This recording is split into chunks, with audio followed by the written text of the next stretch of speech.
Welcome into the latest episode of Coach's Corner. My name is Chris Smith, and I am your host today. And as always, I'm joined by Coach Smith. Coach, how we doing today? Doing well. I know we have to be doing well, right?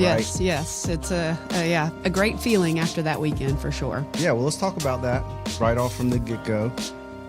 Go down to Raleigh, right? Taking on our rivals. We talked about it last week on the Coach's Corner as well, what it means to play your rival. While you do respect, the coach down there and what she's building, you kind of building your own thing here, right?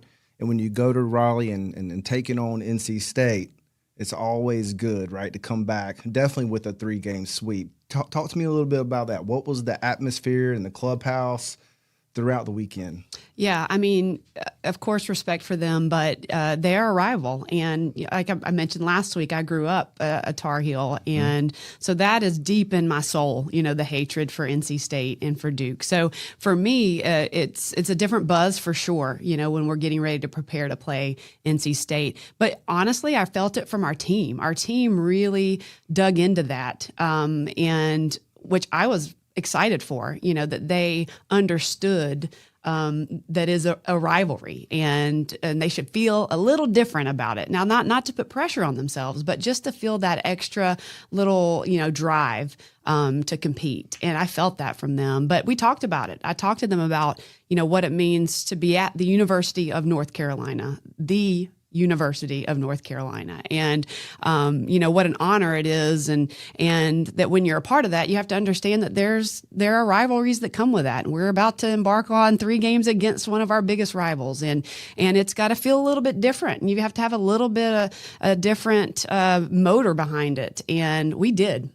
And they bought into it. There was one point in a huddle in the close game on Saturday that Sanaa I don't really listen to what they're saying in the huddle. I try to give them that time, but I saw her animated talking about the rivalry and, what that meant going into the 7th when Tarpey came up with a big home run. So, they really bought into it. They, took it to heart, and we're excited about the outcome for sure.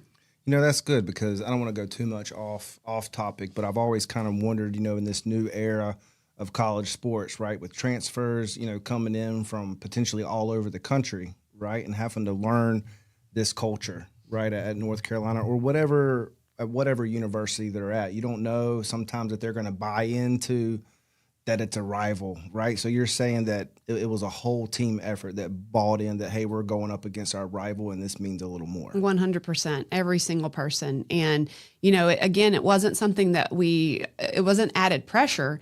It was more of an excitement. And, to go up against this rival and to bring our best. And I really felt like we did that. There were some areas of our game that we needed to see improved, and we saw improvements this weekend, and we really put together 3 strong games in all aspects. Well, good. But let's talk a little bit about the series, right? Let's go through game 1, 2, and 3. First, sweeping your rival, on the road. Well, definitely at home. It's always hard in a game of 3 to sweep, but definitely on the road. What does that say about your team's toughness and maturity at this point in the season?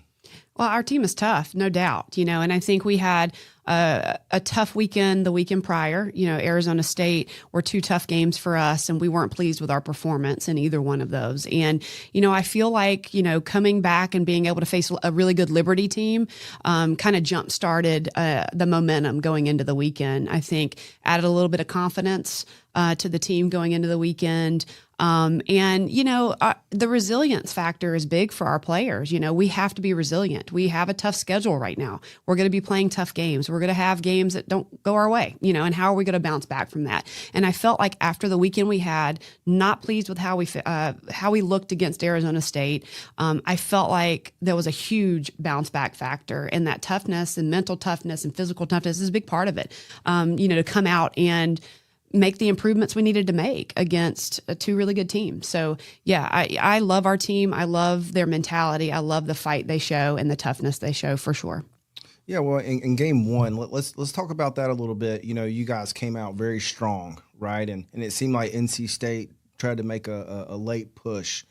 What does that say about your team's ability to handle momentum swings throughout a whole game? Well, I'll be honest with you. The first game that we played, when State came back and scored some runs late, in previous games, we might have folded at that point against a good team, a quality team, and we didn't. And I think that was huge for me to see. That was so exciting to see that Kendall continued to fight, that our team continued to fight, that we didn't fold, we didn't crumble, that we believed that we could withstand that what they threw our way, and we were able to come out on top. And that's one thing that I talked to them about before the weekend. My big message to them was we have to be certain that we can handle whatever they throw at us, because we can, and it has to be a certainty, and it's not going to be easy. It is going to be hard, but we can do hard things. We can handle whatever they throw our way. We have to be certain of that. And I think in that moment of, okay, do we fold? Do we allow them to continue this momentum, or do we step up, and are we certain? I think we showed that we were certain. And that might, not that that's the first time I've seen that from our team, but we've had moments where we haven't done that. And it was great to see it. And great to see it in the circle, and I think that's something that's big for Kendall to fight through that, for us to not have to show any other pitchers day one. That was our goal, which is why we gave her a little longer leash. We didn't want to show anyone else, so we could save everyone for the next 2 games. And she really toughed it out and gutted it out. And that was big for the entire weekend, not just for that one game. Yeah, great performance by Kendall Frost there. I think we like to say, and I think social media does it a little bit sometimes, but we're starting to see people catch on to the last name of Frost. It's frosting over, it's icing over in Chapel Hill, well, this time in Raleigh, to go along with Kendall's last name there. You had a big third inning in game 1. Create some separation early. What clicked offensively in that stretch? But also I want to ask, do you feel like, I know we've talked about over the past few episodes of Coach's Corners of, when the team seems to face stiffer competition, and they might get down a little early, they seem to stray away, right, from sticking to that offensive strategy and approach that y'all have set for them. Do you feel like they've kind of stuck to that this past weekend? Yeah, absolutely. This weekend we did. We typically, if we're facing pitching that is, more dominant, we get anxious. We get over anxious. We swing at pitches we shouldn't swing at. So we take ourselves out of at bats. We have done that, not consistently, but we have shown that we do that at times.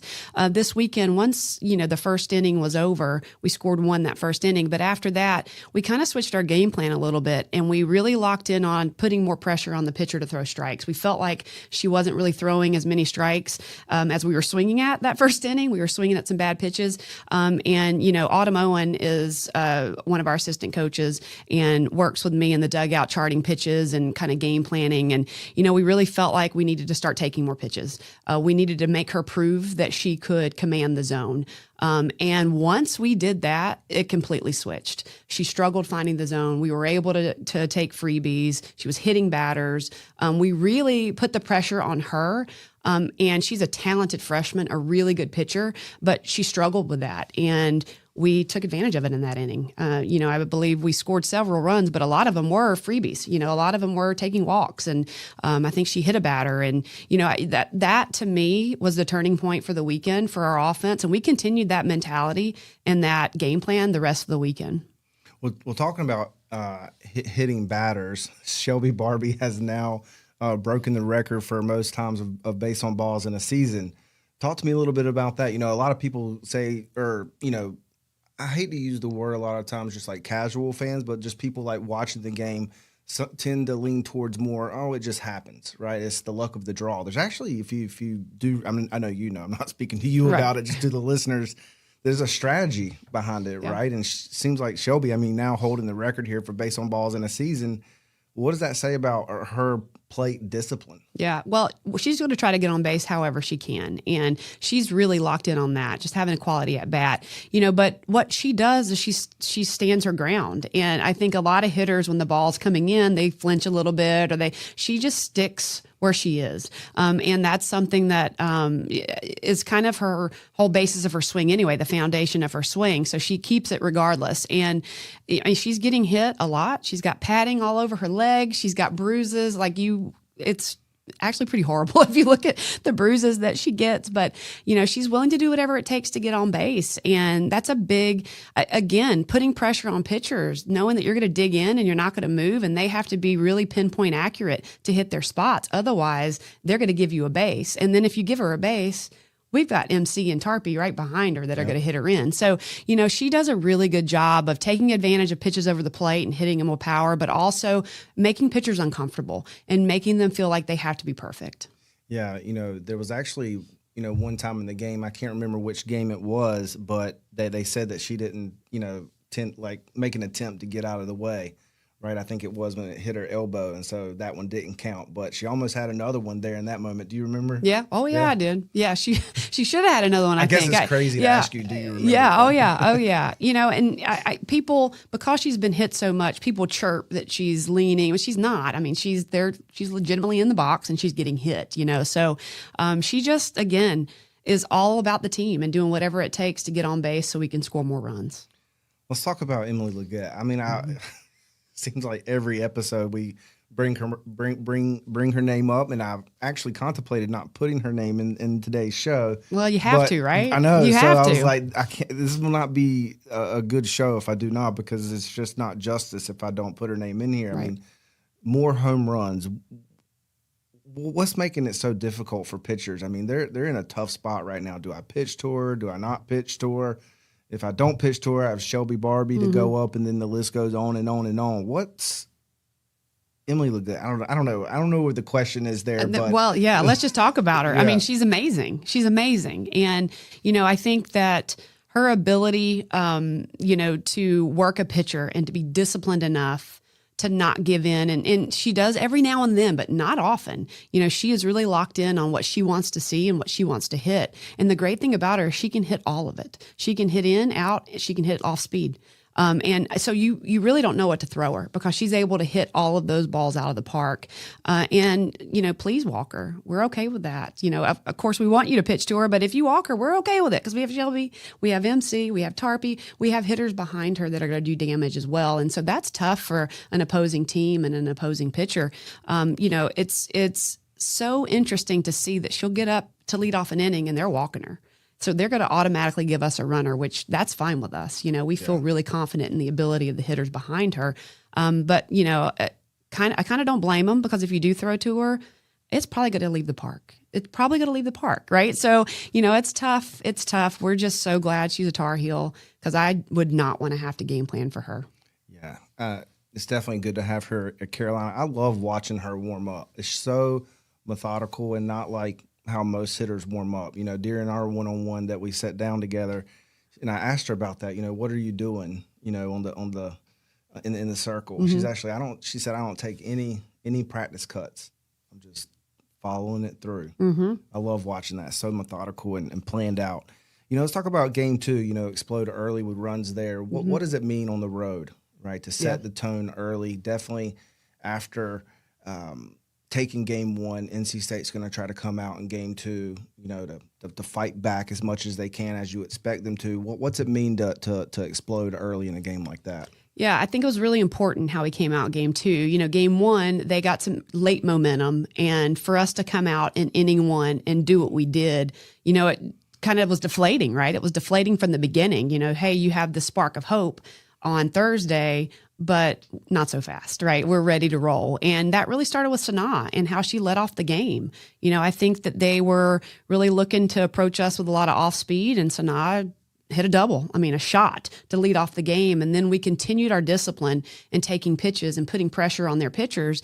And, we just took advantage of that. And I think, when you start a game off that hot and everyone in that dugout knows how good our offense is, they're in trouble, and they know it. And, I think that set the tone for the entire day for everything. Yeah, talking about, them being in trouble, I think they knew it rather pretty quickly. I mean, I have in my notes here that in 3 innings, they already had 108 pitches on the count. Talk a little bit about that. Was that part of the strategy going into that game, or is that kind of something that just happened? Mm-hmm. I feel like we're getting to know each other pretty well. So I feel like I already knew the answer to that everything is strategized, right?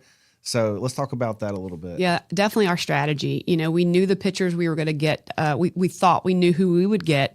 And the strategy was to be disciplined.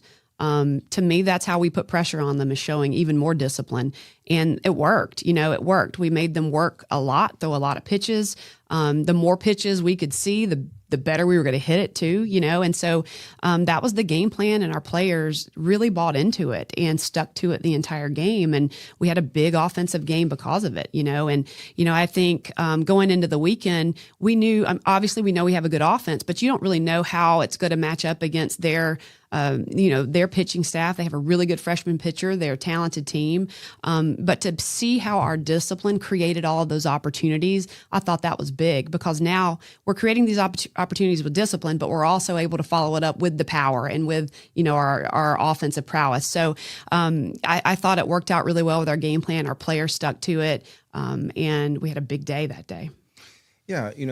This isn't in the notes, but do you feel like, there was sold out games, right, at NC State this weekend? I saw they put up on their socials. I just want to throw some more shade in there somehow, but I'm going to hold back that, they sold out, but you go and get the sweep, right, which is great. Do you feel like, talk to me a little bit about the atmosphere for fans that weren't able to make it this weekend?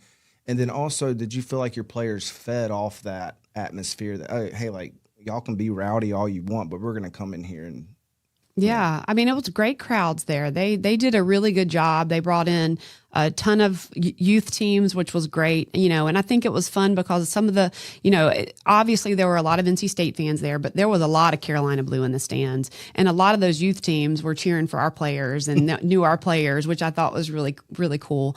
But yeah, it was a great atmosphere, and I think that does kind of feed into the whole rivalry thing. But, I will say this, and it's hard for me to say good things about NC State, but their fans were very classy. They were very classy. They were very, they were good hosts.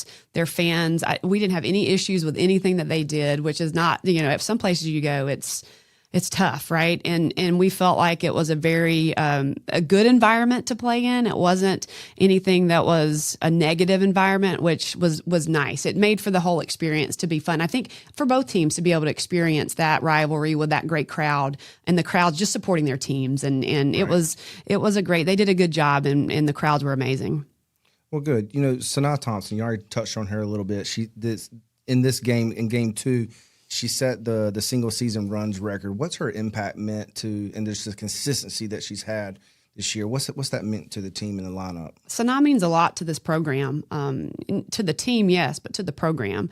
I think especially in today's day and age, you don't see loyalty as like what Sanaa's showing Carolina. She came in as a freshman, had a great freshman season, is an impact player in so many different ways, and has been loyal to Carolina and has decided that she wants to make her mark here. She means a ton to our program. She is a phenomenal athlete. Her name belongs in the record books. She's one of the best to ever wear the jersey, in my opinion. And when I say that, and I talk all the time about Sanaa as a person too. I say it because she's an amazing human, an amazing person. She is one of the best people you'll ever meet. She's a competitor. She loves her team. She loves this place. She loves the sport. She has so much compassion for people, and she's a great leader. I can't say enough good things about Sanaa. She is a phenomenal player, a phenomenal person. She deserves every accolade she gets. Man, she means so much to me and to this place. Well, good. That's always great to hear, and I'm looking forward to sitting down with her, hopefully, in the near future. Let's talk about Game 3. And in Game 3, I really just want to highlight, a lot of the pitching. It was fantastic all weekend long, but during Game 3, right, there were some high leverage moments. What did it mean to see your pitching staff really? It seemed like put everything together this weekend, and then also continue into Game 3 and close it out for y'all. It was big to see that this weekend. It's obvious our pitching has been a struggle this year. I'm not going to sugarcoat it. It has not been what we thought it was going to be. But we still know that they have the capability to do it, right? We know that they do. And, we've been working really hard with them and staying positive with them and trying to get them to a place where they can go out and pitch free. And I feel like this week we started to see a lot more of that. We saw some of it last weekend too, but we're starting to see more of it, more confidence building in the circle, more of them understanding their roles and working together, more fight. And, more of that unbreakable spirit that we want them to have. So seeing that this weekend and ending the weekend on a 4-2 game, I thought that, to me, meant a ton to what we're going to be doing moving forward, especially with the bumps our pitching has gone through. For them to come through this weekend and for the game Saturday to go as it did with Kenna and Jill, really fighting hard to give us a win. Really the pitching and defense won us that game, right? So to see them do that, that's huge for me as their coach and huge for them as a staff to see that they can do it. It's not a talent thing. It is a mentality. And it is a approach. And their approach this weekend, I felt like was the best it's been in the last several weeks. And we need that to continue. We need them to continue to do that for us to be successful moving forward. Let's talk about Jill. You just mentioned her, coming up in a massive way on the road, rowdy crowd, a good crowd, but rowdy, right, in a rival series. And, she had came in earlier in the year and did well too, but she comes in this moment and performs really well as a freshman. What'd you like seeing from her? Well, Jill grew up, her dream was to be a Tar Heel.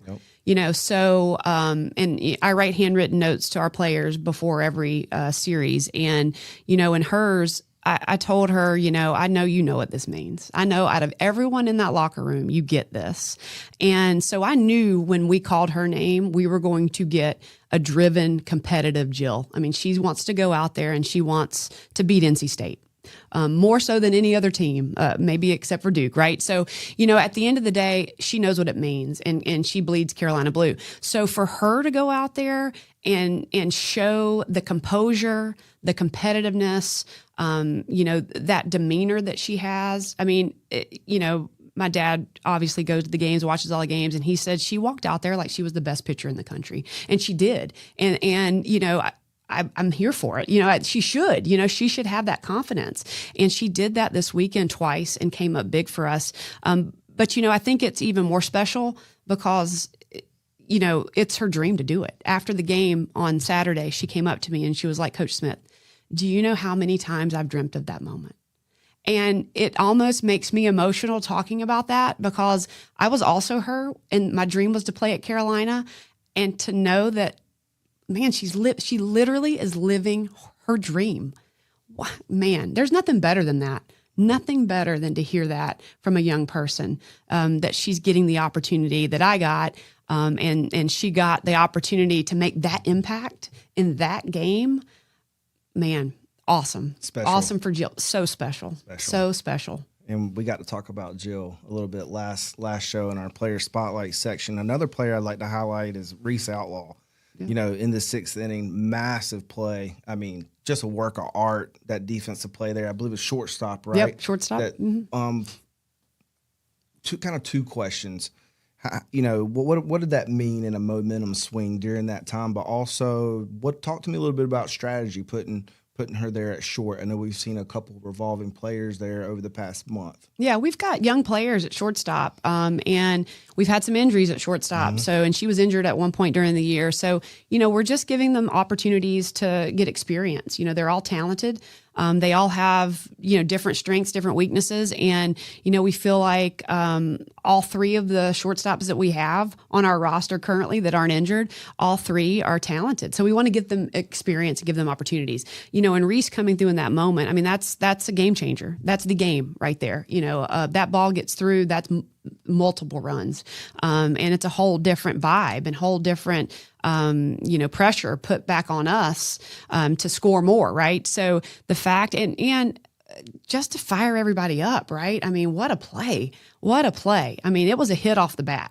And she stole it, out of nowhere. And she caught it behind her as she's diving. And for her to have not been in the previous couple games, to step in and step up big, that was huge. And she's a kid that, and we talked about her, she was one of the spotlighted players. She's an amazing teammate and is willing to do whatever it takes to win a game. And so for her to do that, that was awesome to see. And it fired everybody up. I mean, it really did. And that to me was kind of like not so fast, NC State. We've got this. We're not gonna let you get back in this game. Yeah, it was kind of like that Sports Center little sound that you always hear. Yeah. Dun-dun-dun, dun-dun-dun. Absolutely. Like the Web Gym moment there. Y'all don't joke on me on my little ESPN sound there. But the last player I wanted to talk about throughout that series is Michele Tarpey. And her going back to Raleigh, comes away with a massive performance. It was awesome to see. What did you like about her approach this weekend? I knew she was going to have a monster weekend. I just knew it. She graduated from NC State. She spent a lot of time there. And made the switch over to Carolina Blue. And, that's a hard thing to do. That's hard to move from one rival school to the other. But at the end of the day, she's a Tar Heel, and I think it was fun to hear Sanaa yelling, she's a Tar Heel. Our team kept yelling, she's a Tar Heel throughout the weekend because she really fits here and what we do. And she is our family. She's only been with us for a year, but it feels like she's been with us for 4 years. We love her and we love everything that she brings to the table. And she feels that love. And she talks all the time about being so, just so grateful to be here and to be in this environment and how we've welcomed her and how she feels here. She feels so grateful for it. And, I knew she was going to have a big weekend. I just knew it. And, I think she went into that series just wanting to represent North Carolina, wanting to kind of let how she feels about this place show through her play. And that's what you saw. She feels a lot of joy here. She loves the team. The team loves her. And it just showed this weekend and everything that she did. I mean, making diving plays in right field, home runs, all of the things that she did, the joy that she feels here just showed through her play. And she was able to show that on the stage where she spent so many years and maybe didn't feel that joy as much as she's feeling here. So it was really cool that she was one of the big reasons why we had a successful weekend. We all kind of felt like it was going to go that route. And it was really neat to see her do that. And, and it's funny because, the field people were coming up to her saying, hey, it's great to see you having so much fun, Tarp. And, people were talking to her. And it's hard for a player to separate that, right? And to stay focused when there are all those emotions. But she did it really well, and I was proud of her. Any chance we can get the cartwheel celebration back? Yeah. She retired that, She right? can celebrate however she wants. I don't put any limits on what Michele Tarpey does. I want her to do anything that she wants to do. Because she doesn't do the cartwheel anymore, right? She doesn't. No, she's gone all in with the jumping. Oh, that's right, yeah. She does that with us, and she does her somersaults, and she'll do her Tarpey stuff. And we're here for it all. We love everything that she does. I think what a lot of people don't realize about her is she's very versatile. Very. I didn't realize, when she came here, just playing, not just playing, but playing right field, right, and making diving catches and just holding it down very, very well in right field. And when I was kind of doing a little bit further digging after you moved her, I believe, to shortstop, Third. Moved her to third. Yeah, last week. I started doing some digging. I didn't realize she played first. She played first at NC State. Yep. So she also can pitch. She can do it all. She can do all of it. And her response anytime I tell her, hey, let's try this. All right, let's do it. She's never hesitant, never questions it. She is all in to do whatever I ask her to do.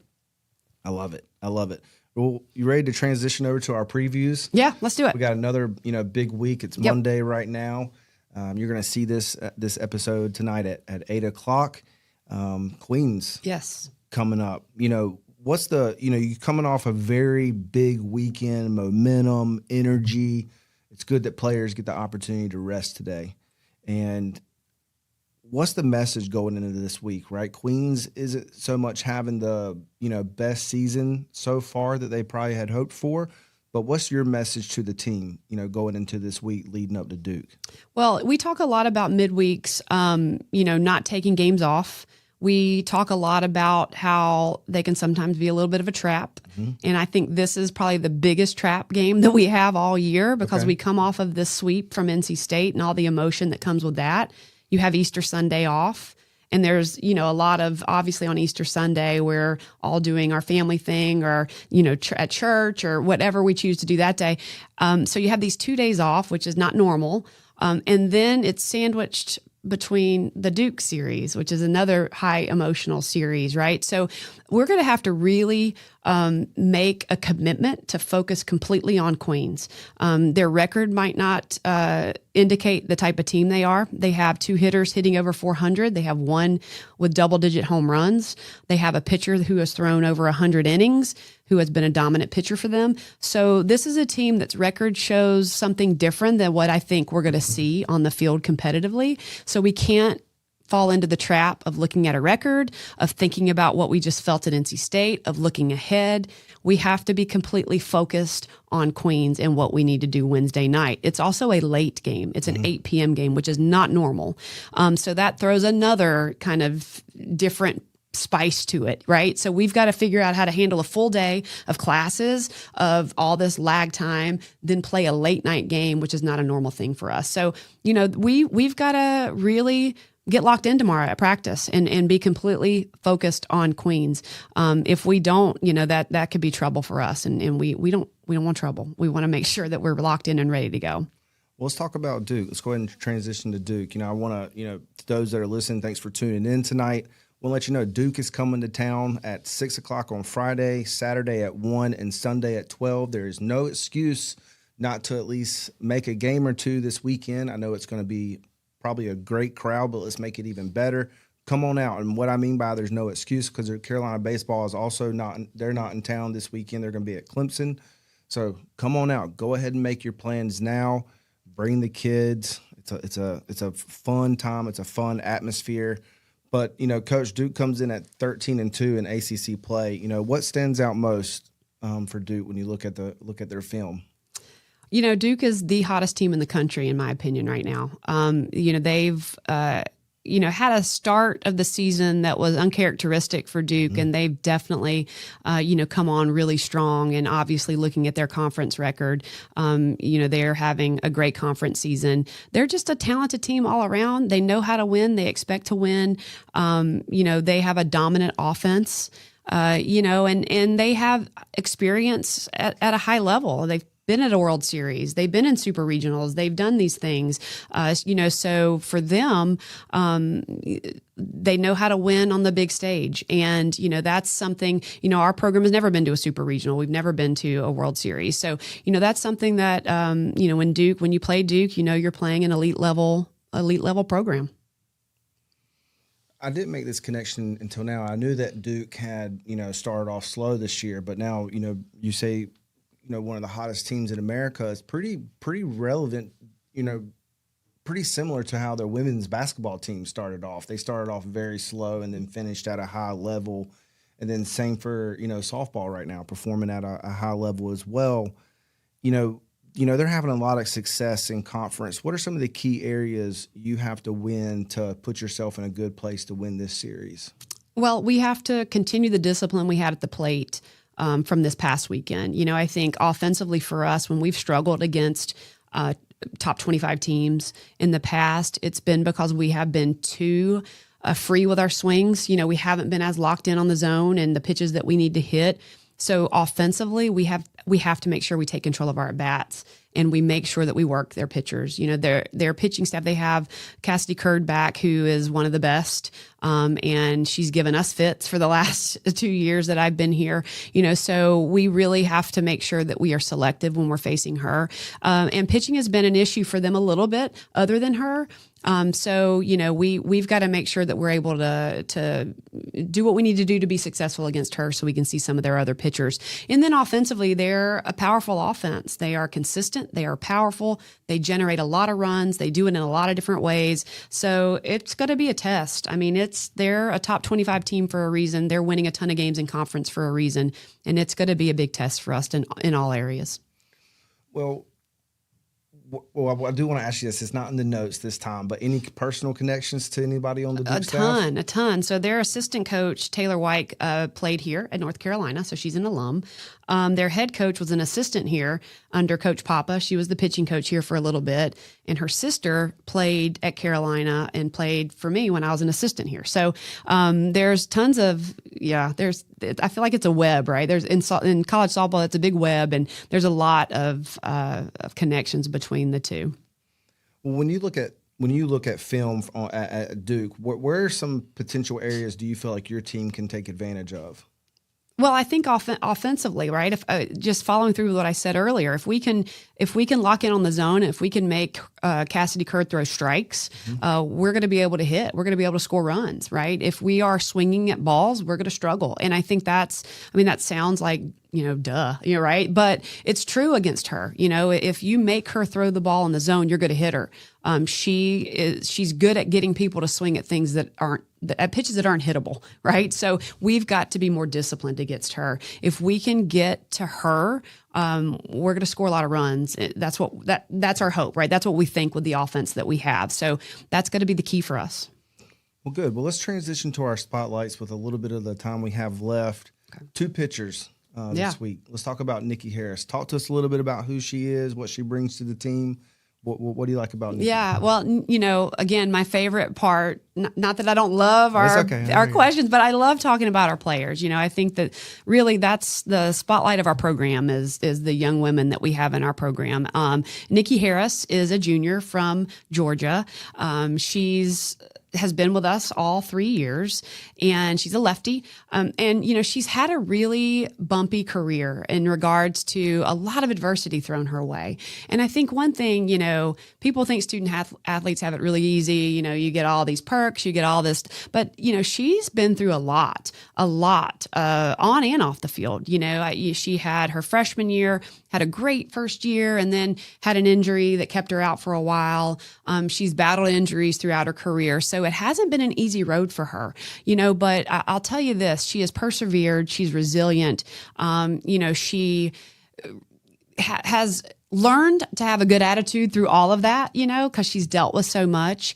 But aside from the softball piece and as talented of a pitcher as she is, she's an amazing student. She's so bright and smart.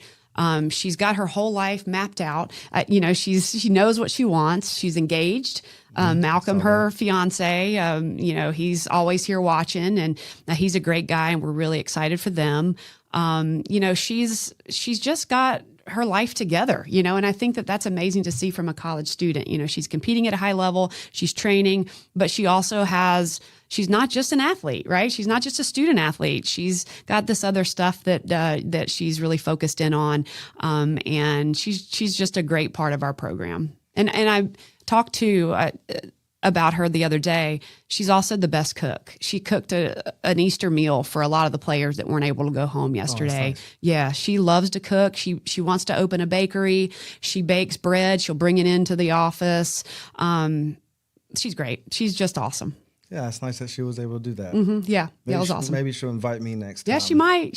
She loves to cook for people, so I'm sure she would. There we go. Kenna Dark. I talked about Sanaa and her being loyal. I think loyalty comes to mind first and foremost when you talk about Kenna Ray. Kenna Ray has spent her entire career here, and as a pitcher who has been successful, that is very unusual. Her first year was played for the other staff and chose to stay loyal as I came in, and there was a transition, which she easily could have jumped ship at that point. But she loves Carolina, and she loves being a Tar Heel. She's from North Carolina, and really takes pride in being a Tar Heel. And, her loyalty throughout the years has been big. I'm like any player in the country that does a good job, especially pitching, there's always, these potential that they could leave, or people might try to lure them away, but she's a true Tar Heel, and she really loves being here. And, she's another one who values her education. She is a bright student, and values that, and wants to get her degree from Carolina. She wants to see her home state school, progress. and get better. She wants to see this program do big things. And she has been loyal through it all. And, I think there's a lot, I have a lot of respect for that nowadays. You don't see it often. So I respect her immensely for that. Love it. Love it. Well, thanks, Coach. Yeah, Thank absolutely. you for always joining us. We appreciate you taking all the questions, even though our favorite part is the player spotlights, right? They are. Again, our players are amazing. They're amazing, and come out and support them because they are, great athletes who come out here. But let me tell you, they compete for Carolina and they're true-hearted in doing it. They're doing it for Carolina. They're doing it for each other. They love this place. They love the sport. And they love each other. And you can really see that when you come out and watch them. So I hope you come out to watch us. We got Duke this weekend. It's going to be a tough series against a top 25 team. So we need all the help we can get to come out and support us. Yep. Friday at 6, Saturday at 1, and Sunday at 12. Again, baseball's out of town. So no excuse. Come on out. Support this amazing program, this amazing staff. Amazing players. Come on out. Everybody's just amazing. We are. Yeah, we love it. We are all amazing. Come on out and be amazing with us, right? Come on out. Yep, come on out. Be amazing with us. That's our new tagline. There you go. Just be amazing with us. Anyway, we thank everybody for tuning in. Like we always say, right? We're a grassroots platform, so do us a favor. Give this a like, give this a share. Tell a friend about Hills on Franklin. We also just launched a new website, hillsonfranklin.com. You can learn all about, who we are, what we do, all the shows that we cover. You can even catch episodes of Coach's Corner up there. If you've missed some in the past, we have a new article section as well where we, are starting to put out articles. And we got a lot of stuff coming out that we're really excited about. We'll hope that you continue to watch and listen. And we just thank you for joining us today. Thank you, Coach. Until next time. Go Heels. Thank you for listening to Heels on the Diamond, presented by Heels on Franklin. If you enjoyed the episode, be sure to like it, drop a comment, and share it with another Carolina fan. That support goes a long way as we continue to grow. You can find all episodes of Heels on the Diamond on the Heels on Franklin YouTube channel and on Spotify. So whether you like watching or listening, we've got you covered. If you're looking for Carolina football coverage, be sure to check out the Tar Pit podcast, which you can also find on the Heels on Franklin YouTube channel and on Spotify. You can also find us on X, TikTok, Instagram, and YouTube. Just search Heels on Franklin and you're in. Until next time, go Heels.